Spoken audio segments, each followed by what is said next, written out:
తెలంగాణలో ఇప్పటివరకు జరిగిన గ్రాడ్యుయేట్ ఎన్నికల్లో తమ పార్టీ విజయం సాధించింది. ఈ ఎన్నికల్లోనూ గెలుస్తుందని BRS working president Kalvakuntla Taraka Ramarao ధీమా వ్యక్తం చేశారు.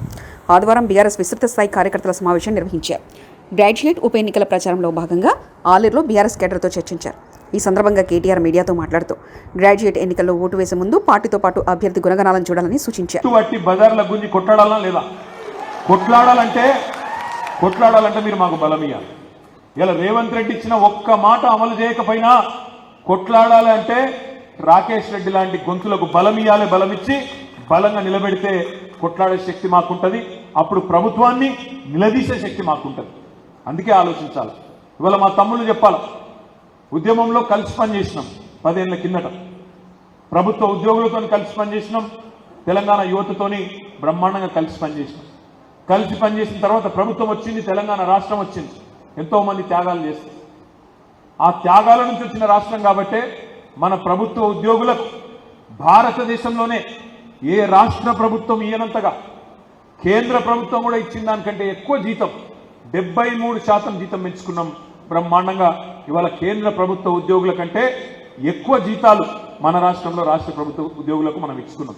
కానీ ఏమైంది? 73% జీతం పెంచినామని మనం సంబరపడ్డాం. కానీ ఉద్యోగులకు ఇదే యూట్యూబ్లో అడ్డమైన వాళ్ళు ఏవెక్కిచ్చిండ్రు, మీకు మొదటి తారీఖు రోజు జీతం పడతలేదు. కరోనా అయిపోయిన తర్వాత కేసీఆర్ ఏమనుకున్నాడు?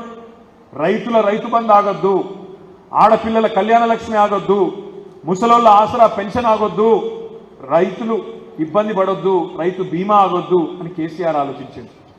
ఎమ్మెల్యేలు కానీ, ఎంపీలు కానీ, మంత్రులు కానీ, ప్రభుత్వ ఉద్యోగులు కానీ ఒక 2 రోజులు ఆలస్యమైన ఏం కాదేమో అని ఒక మంచి హృదయంతో కేసీఆర్ గారు పేదల గురించి ఆలోచించి ఒక నిర్ణయం తీసుకుంటే దాని మీద రాద్ధాంతం చేసి ఇవాళ ప్రభుత్వ ఉద్యోగులకు మనకు మధ్యన ఇదే యూట్యూబ్ గాళ్ళు లేనిపోయిన అగాధం సృష్టించింది.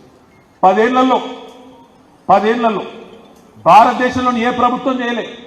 2 లక్షల ఉద్యోగ నియామకాలు చేసిన ప్రభుత్వం మన తెలంగాణ ప్రభుత్వం కేసీఆర్ గారి నాయకత్వంలో. కానీ దురదృష్టం ఏంది? పిల్లలను మనకు దూరం చేసింది. 2 లక్షల ఉద్యోగాలు ఇచ్చిన మొనగాడు భారతదేశంలో కేసీఆర్ తప్పేవాడు ఉన్నాడా చూపెట్టు అని రాహుల్ గాంధీని అడిగితే సమాధానం రాదు, మోడీని అడిగితే సమాధానం రాదు. కానీ వాళ్ళ కుక్కలు మాత్రం ఇక్కడ మరుగుతుంటాయి. ఇక్కడ ఉద్యోగాలు ఇయ్యలే అంటే చూపెట్టరా అయ్యా. దేశంలో ఇంకొక రాష్ట్రంలో ఎక్కడైనా ఇచ్చిండ్రా 10 ఏళ్లలో 2 లక్షల ఉద్యోగాలంటే చూపెట్టే ముఖం లేదు. కానీ ఇక్కడ ఆయన కుక్కలు, ఆయన పెంపుడు జంతువులు కొన్ని మరుగుతాయి.